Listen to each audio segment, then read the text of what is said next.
Good morning बच्चों। आज हम पढ़ने जा रहे हैं फैक्टर गुणनखंड पार्ट 2। तो चलिए शुरुआत करते हैं। पार्ट 2 में हमें पढ़ना क्या क्या है। हम पढ़ेंगे सम ऑफ फैक्टर, गुणनखंडों का योग, एवरेज ऑफ फैक्टर, गुणनखंडों का औसत, प्रोडक्ट ऑफ फैक्टर, गुणनखंडों का गुणनफल। और हम शुरुआत करने जा रहे हैं सम ऑफ फैक्टर से। तो चलिए, सम ऑफ फैक्टर में हमें पढ़ना है सम ऑफ टोटल फैक्टर्स, यानी कि हम सम ऑफ फैक्टर में ये 4 तरीके से सम निकालना सीखेंगे। Sum of total factor, sum of even factor, sum of odd factor, sum of prime factor. कुल गुणनखंडों का योग, सम गुणनखंडों का योग, विषम गुणनखंडों का योग और अभाज्य गुणनखंडों का योग। अब हिंदी मीडियम वाले बच्चे थोड़ा सा ध्यान दें, इनके लिए मैं टर्म इस्तेमाल करूँगा SOTF, SOEF, SOOF और SOPF। तो थोड़ा सा आप ध्यान रखना इस बात का कि जहाँ SOTF लिखा होगा उसका मतलब है सम ऑफ टोटल फैक्टर। तो शुरुआत करते हैं एक एग्जांपल के साथ में। जैसे हमने 28 एग्जांपल लिया, अब इसके फैक्टर हमने देखे कौन कौन से होते हैं। तो 1, 2, 4, 7, 14, 28, ओवरऑल 6 इसके फैक्टर होते हैं। तो अब हमें सबसे पहले क्या निकालना है, सम ऑफ टोटल फैक्टर निकालना है। तो जो टोटल 6 फैक्टर है इनका हमने सम कर दिया, रिजल्ट कितना आया 56। अगर हमें सम ऑफ इवन फैक्टर निकालना है तो इन 6 फैक्टर में कौन कौन से इवन फैक्टर हैं उनका सम कर देंगे। तो 2, 4, 14 और 28, ये सारे इवन फैक्टर हैं, इनका सम किया, रिजल्ट आया आपका 48। अब अगर हमें सम ऑफ ऑड फैक्टर निकालना है तो ऑड फैक्टर कौन कौन से हैं, 1 और 7, तो उनका सम किया, रिजल्ट क्या आया 8। अब यदि हमें सम ऑफ प्राइम फैक्टर निकालना है तो देखिए, इसके लिए हमने पार्ट 1 में पढ़ा है कि टोटल फैक्टर के अंदर कभी भी प्राइम फैक्टर नहीं होते, वो केवल इवन फैक्टर और ऑड फैक्टर के कॉम्बिनेशन से बने होते हैं। तो अब हम ऐसे दो नंबर लेंगे जिनका मल्टीप्लिकेशन 28 हो। तो हमने क्या किया, 4 और 7 लिया, इनका मल्टीप्लिकेशन 28 आता है। अब 7 तो इसमें क्या है, प्राइम नंबर है, लेकिन 4 प्राइम नंबर नहीं है। तो अब हमने क्या किया, 4 को प्राइम नंबर के फॉर्म में तोड़ा, कैसे लिखा, 2 इंटू 2। अब हमें प्राइम नंबर मिल गए तो इनका क्या कर देंगे, सम। तो 2 + 2 + 7, तो आपके सम ऑफ प्राइम फैक्टर क्या निकल कर आया, 11। अब देखिए, जो हम मेथड कर रहे हैं कि मैनुअली पहले फैक्टर निकाल रहे हैं फिर उनका सम इस तरीके से कर दे रहे हैं, ये छोटे नंबरों पे काफ़ी अच्छे से अप्लाई हो जाएगी। लेकिन अगर बड़े नंबर आए जैसे 730, 730, 810, तो ऐसे नंबरों में ये मेथड लगा पाना मुश्किल है। तो इसके लिए हम कॉन्सेप्ट समझते हैं कि कॉन्सेप्ट क्या रहेगा। देखिए, तो कॉन्सेप्ट है सम ऑफ फैक्टर निकालने के लिए हम क्या करते हैं, ये कॉन्सेप्ट जो है वो based on power of prime factor है। यानी कि जो भी नंबर हमें दिया होगा सबसे पहले हम क्या करेंगे, उसको प्राइम फैक्टर मेथड से उसके प्राइम फैक्टर निकालेंगे और उसको पावर के फॉर्म में निकालेंगे। ठीक, तो हम शुरुआत करते हैं। जैसे हमने 28 एग्जाम्पल लिया, 28 को डिवाइड किया 2 से, 14 टाइम डिवाइड हुआ। 14 को डिवाइड किया 2 से, 7 टाइम डिवाइड हुआ। 7 को डिवाइड किया 7 से, 1 टाइम डिवाइड हुआ। तो 28 को हमने लिखा 2 की पावर 2 इंटू 7 की पावर 1। तो इस तरीके से 28 के प्राइम फैक्टर की पावर के रूप में हमें ये मिल गया। अब हमें निकालना है सम ऑफ टोटल फैक्टर। तो सम ऑफ टोटल फैक्टर निकालने के लिए हम क्या करते हैं, जो इवन प्राइम फैक्टर होता है उसकी पावर 0 से उसकी मैक्सिमम पावर तक लिखते हैं। ठीक है, इनटू में क्या करते हैं, जो ऑड फैक्टर होता है उसकी पावर भी 0 से उसकी मैक्सिमम पावर तक लिखते हैं। तो देखिए, 2 की मैक्सिमम पावर यहाँ पर कितनी है, 2 है, तो ये 0 से कहाँ तक जाएगी, 2 तक। जबकि 7 की मैक्सिमम पावर क्या है, 1 है, तो ये 0 से कहाँ तक जाएगी, 1 तक। तो देखिए, जैसा कि सम ऑफ टोटल फैक्टर निकालने के लिए हमने 2 की पावर पहले 0 लिखा, प्लस 2 की पावर 1 लिखा, प्लस 2 की पावर 2 लिखा, इनटू 7 की पावर 0 लिखा, प्लस 7 की पावर 1 लिखा। अब 2 की पावर 0 मीन्स होता है 1, 2 की पावर 1 मीन्स होता है 2, 2 की पावर 2 मीन्स होता है 4, 7 की पावर 0 मीन्स होता है 1, 7 की पावर 1 मीन्स होता है 7। अब इनको ऐड किया तो ये आया आपका 7, इधर ऐड किया तो ये आया आपका 8, मल्टीप्लाई किया तो 56, यानी कि सम ऑफ टोटल फैक्टर निकल कर आया आपका 56। चलिए, अब हम निकालते हैं sum of even factor. Sum of even factor निकालने के लिए जो इवन फैक्टर होता है, जो इवन फैक्टर होता है उसकी पावर अब 0 से स्टार्ट नहीं होती है, वो कहाँ से स्टार्ट होती है, 1 से, और मैक्सिमम पावर तक जाएगी। तो यहाँ 2 की मैक्सिमम पावर कितनी है, 2 है, तो ये 1 से कहाँ तक जाएगी, 2 तक जाएगी। तो हमने लिखा 2 की पावर 1 प्लस 2 की पावर 2। जबकि ऑड की पावर हमेशा कहाँ तक जानी है, 0 से 1 तक, तो 7 की पावर 0 प्लस 7 की पावर 1। अब हमने 2 की पावर 1 मीन्स होता है 2, 2 की पावर 2 मीन्स होता है 4, 7 की पावर 0 मीन्स होता है 1, 7 की पावर 1 मीन्स होता है 7। ठीक, अब 2 प्लस 4 किया तो 6 आया, 1 प्लस 7 किया तो 8, मल्टीप्लाई किया तो कितना आया 48। तो सम ऑफ इवन फैक्टर निकल कर आया 48। अब हमें निकालना है सम ऑफ ऑड फैक्टर। तो इसके लिए हम क्या करेंगे, ऑड में कभी भी इवन की पावर को नहीं लेना है। तो ऑड में कभी भी इवन की पावर को नहीं लेना है और हमेशा क्या करना है, ऑड की पावर आपकी मैक्सिमम कितनी है 1 है, तो आप 0 से लेके 1 तक लिख देंगे। तो 7 की पावर 0 प्लस 7 की पावर 1 इक्वल टू, इसको सॉल्व किया तो 7 की पावर 0 मीन्स 1, 7 की पावर 1 मीन्स 7, ऐड किया तो आपका आंसर आया 8। अब आपको निकालना है सम ऑफ प्राइम फैक्टर। अब सम ऑफ प्राइम फैक्टर निकालने के लिए आपको क्या करना है, पावर्स का मल्टीप्लाई उनके बेस से करते जाना है और साथ में प्लस करते जाना है। तो देखिए 2 की पावर कितनी है 2, तो मल्टीप्लाई कर दिया 2 इंटू 2, प्लस का साइन लगाइएगा। इसके बाद 7 की पावर कितनी है 1, तो 7 टू क्या कर दिया 1। यहाँ रिजल्ट आया आपका 4, 4 प्लस 7 किया तो 11, तो आपका आंसर निकल कर आया 11, यानी कि सम ऑफ प्राइम फैक्टर आपके निकल कर आए 11। अब देखिए जो हमने क्वेश्चन किया है इससे हम एक कंक्लूज़न निकालते हैं कि जैसे यदि आपको सम ऑफ टोटल फैक्टर निकालना है तो आपके पास चाहे इवन की पावर हो चाहे ऑड की पावर हो, आपको कहाँ से कहाँ तक जाना है, 0 टू मैक्सिमम जितनी पावर लिखी है वहाँ तक, और आपस में मल्टीप्लाई करते जाना है।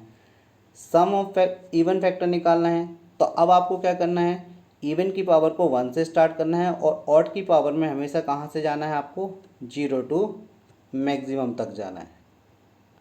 ठीक, चलिए सम ऑफ ऑड फैक्टर यदि आपको निकालना है तो इवन की पावर को आपको इग्नोर करना है, लेना ही नहीं है, और ऑड की पावर कहाँ से कहाँ तक जाएगी, 0 टू मैक्सिमम तक।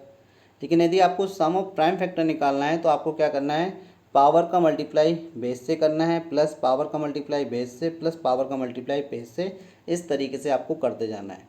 तो आई होप सो आपको इतना समझ में आया होगा। चलिए इसका एक और एग्जांपल लेते हैं बेटर अंडरस्टैंडिंग के लिए, कि आपको कहीं इसमें डाउट ना रहे। तो देखिए हमने लिया 60 की पावर 2 इंटू 9। अब ये नंबर जो है ये प्राइम फैक्टर के रूप में आपको सबसे पहले तोड़ना है। तो हम 60 को लिख सकते हैं 4 इंटू 15, उसकी होल पावर 2। 9 को लिख सकते हैं 3 की पावर 2। अब हम 4 को लिख सकते हैं 2 की पावर 2, 15 को लिख सकते हैं 3 इंटू 5 और उसकी होल पावर 2। तो हम क्या करेंगे, पावर का मल्टीप्लाई कर देंगे तो 2 की पावर 4 हो गया, 3 की पावर 2 हो गया और 5 की पावर 2 हो गया, और ये 3 की पावर 2 ऑलरेडी साथ में चल ही रहा है। अब हम करेंगे 2 की पावर 2, 3 की पावर 2 इधर है और 3 की पावर 2 इधर है। तो यदि बेस सेम होते हैं तो मल्टीप्लिकेशन में पावर्स क्या होती हैं, प्लस होती हैं, तो प्लस कर दिया और 5 की पावर 2 आ गया। तो देखिए इस तरीके से जो हमारा क्वेश्चन था उसको हमने प्राइम फैक्टर की पावर के फॉर्म में लिख लिया। अब हमें क्या करना है, सम ऑफ टोटल फैक्टर यदि निकालना है तो इवन की पावर 0 से स्टार्ट करते हुए 4 तक लिखेंगे, ऑड की पावर 0 से स्टार्ट करते हुए 4 तक लिखेंगे, और ऑड की पावर 0 से स्टार्ट करते हुए 2 तक लिखेंगे। तो हमने लिखा 2 की पावर 0 प्लस 2 की पावर 1 प्लस 2 की पावर 2 प्लस 2 की पावर 3 प्लस 2 की पावर 4। इसी तरीके से लिखा इंटू करके 3 की पावर 0, 3 की पावर 1, 3 की पावर 2 प्लस 3 की पावर 3 प्लस 3 की पावर 4। इसी तरह हमने लिखा 5 की पावर 0 प्लस 5 की पावर 1 प्लस 5 की पावर 2। अब देखिए 2 की पावर 0 मीन्स होता है 1, 2 की पावर 1 मीन्स होता है 2, 2 की पावर 2 मीन्स होता है 4, 2 की पावर 3 मीन्स होता है 8, 2 की पावर 4 मीन्स होता है 16। इसी तरीके से 3 की पावर 0 मीन्स होता है 1, 3 की पावर 1 मीन्स होता है 3, 3 की पावर 2 मीन्स होता है 9, 3 की पावर 3 मीन्स होता है 27, 3 की पावर 4 मीन्स होता है 81, 5 की पावर 0 मीन्स 1, 5 की पावर 1 मीन्स 5, 5 की पावर 2 मीन्स 25। इनका सम किया तो 31, 121 और 31 आया। अब देखिए 31 का स्क्वायर होता है यहाँ पर, 31 इंटू 31 मीन्स 31 का स्क्वायर 961, मल्टीप्लाई किया तो आपका रिजल्ट आया 116281। आई होप सो इतनी चीज़ आपको समझ आई होगी। अब सम ऑफ इवन फैक्टर के लिए क्या करना है, आपको सम की पावर को कहाँ से स्टार्ट करना है, 0 से स्टार्ट नहीं करना है, 1 से स्टार्ट करना है, इतना ध्यान रखना है बस। तो 1 से स्टार्ट करके मैक्सिमम पावर 4 तक लिखा और ऑड की पावर तो हमेशा 0 से लिखनी है आपको, तो एज इट इज़ है पहले ही जैसा। अब देखिए इसका सम कितना निकल कर आया, ये आया 30, 121 और 31, मल्टीप्लाई किया तो 112530, ये आपका आंसर आया। सम ऑफ ऑड फैक्टर निकालने के लिए इवन की पावर को लेते नहीं है, तो देखिए मैंने इवन की पावर को नहीं लिया।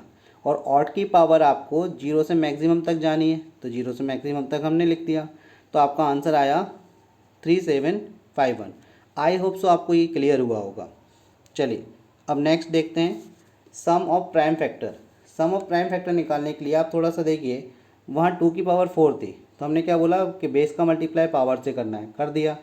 3 की पावर 4 थी, बेस का मल्टीप्लाई पावर से कर दिया। 5 की पावर 2 थी, तो बेस का मल्टीप्लाई पावर से कर दिया। इधर मिला आपको 8 मल्टीप्लाई करने पर, इधर मिला आपको 12 और इधर मिला आपको 10।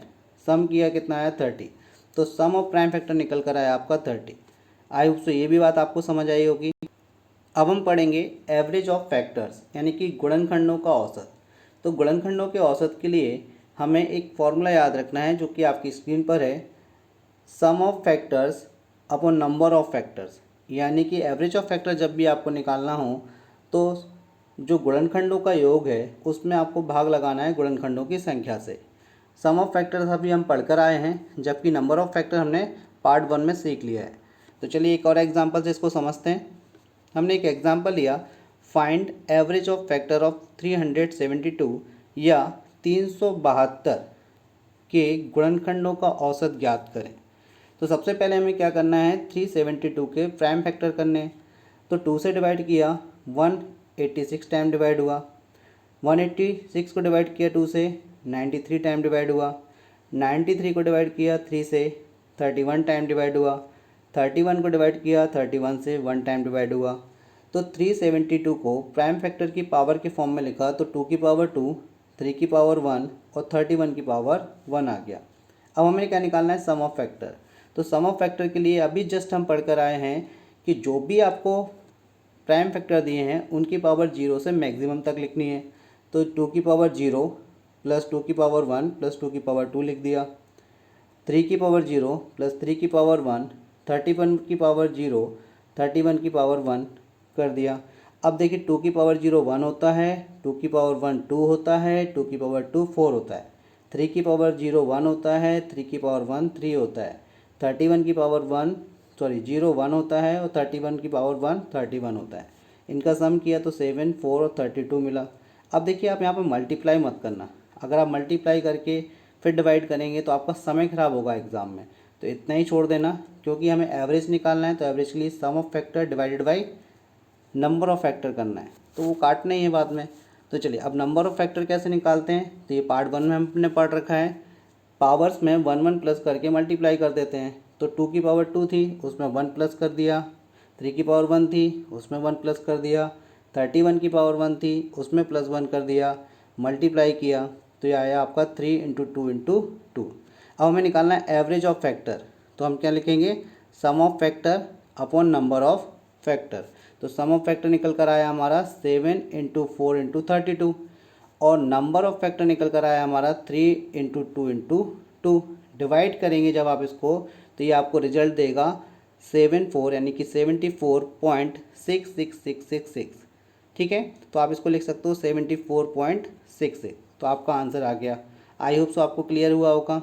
चलिए एक और एग्जांपल लेते हैं, find the average of the factor of 15 into 21 into 4, यानी कि 15 गुणा 21 गुणा 4 के गुणनखंडों का औसत ज्ञात करें। तो देखिए ये नंबर दिए हैं लेकिन ये प्राइम नंबर के फॉर्म में नहीं है, तो हमें बस केवल इतना सा काम करना है कि प्राइम नंबर के फॉर्म में इनको तोड़ना है। तो देखिए प्राइम नंबर के फॉर्म में इनको कैसे तोड़ेंगे, 15 को हम लिख सकते हैं 3 इंटू 5, 21 को हम लिख सकते हैं 3 इंटू 7, 4 को हम लिख सकते हैं 2 की पावर 2। अब देखिए यहाँ पर 2 की पावर 2 को पहले लिख दिया असेंडिंग ऑर्डर में, 3 की पावर 1 यहाँ पर है, 1 यहाँ पर है, तो 3 की पावर 2 हो गया। 5 सिंगल टाइम है तो 5 की पावर 1 हो गया। 7 सिंगल टाइम है तो 7 की पावर 1 हो गया। अब ये देखिए पावर के रूप में टूट गया। अब आप क्या बहुत आसानी से कर सकते हैं, एवरेज ऑफ फैक्टर निकालना हो तो आपको sum of factor divide by number of factor करना है। तो सम ऑफ फैक्टर निकालने के लिए जो भी पावर हैं उनको 0 से लेकर उसकी मैक्सिमम पावर तक लिखना है। तो 2 की पावर 0, 2 की पावर 1, 2 की पावर 2 तक लिख दिया। 3 की पावर 0, 3 की पावर 1, 3 की पावर 2 तक लिख दिया, 5 की पावर 0, 5 की पावर 1 तक लिख दिया, 7 की पावर 0, 7 की पावर 1 तक लिख दिया। इसको सॉल्व किया तो ये आपका 7, 13, 6 और 8 निकल कर आया। अब हमने जैसा कि आपको बताया था लास्ट क्वेश्चन में मल्टीप्लाई मत करना, आपका समय बचेगा। ठीक है, नंबर ऑफ फैक्टर निकालने के लिए क्या करते हैं, पावर में 1 प्लस करके मल्टीप्लाई करते हैं। तो 2 + 1 किया, 2 + 1 किया और 1 + 1 किया इसकी पावर में, और 1 + 1 किया 7 की पावर में, मल्टीप्लाई कर दिया। अब हम मल्टीप्लाई नहीं करेंगे, अब डायरेक्ट क्या कर देंगे, डिवाइड कर देंगे। अब देखिए एग्ज़ाम में फ़ायदा आपको क्या मिलेगा इसका, आप यहाँ पे 3 × 2 है 6 कैंसिल हो जाएगा, 2 से 4 टाइम ये कैंसिल हो जाएगा। अब आपको इतना सा काम करना रहेगा केवल मल्टीप्लाई का। ठीक है, तो आपका आंसर क्या निकल कर आएगा यहाँ से 121 इंटू 0.33। आई होप सो आपको ये क्वेश्चन भी क्लियर हुआ होगा। अब हम पढ़ेंगे प्रोडक्ट ऑफ फैक्टर्स यानी कि गुणनखंडों का गुणनफल। तो देखिए इसको भी हम एक फॉर्मूले की सहायता से ही करेंगे। Product of factor equal to होता है एन की power number of factor divide by 2। जहाँ पर जो एन है वो क्या है, नंबर है, जिस भी संख्या को आप इस्तेमाल करेंगे जिसका आपको प्रोडक्ट ऑफ फैक्टर निकालना है। तो हिंदी में अगर बोलें तो गुणनखंडों का गुणनफल बराबर होता है संख्या की घात गुणनखंडों की संख्या बटे 2। तो चलिए इसको एक एग्जांपल से समझते हैं। तो देखिए क्वेश्चन है आपका, find the product of factor of 132 यानी कि 132 के गुणनखंडों का गुणनफल ज्ञात करें। तो गुणनखंडों का गुणनफल ज्ञात करने के लिए हमें क्या करना पड़ता है, नंबर ऑफ फैक्टर निकालना है। तो हम सबसे पहले क्या करेंगे, 132 के प्राइम फैक्टर निकालेंगे। प्राइम फैक्टर की पावर के रूप में हमने सॉल्व कर लिया, अभी आप कर सकते हैं।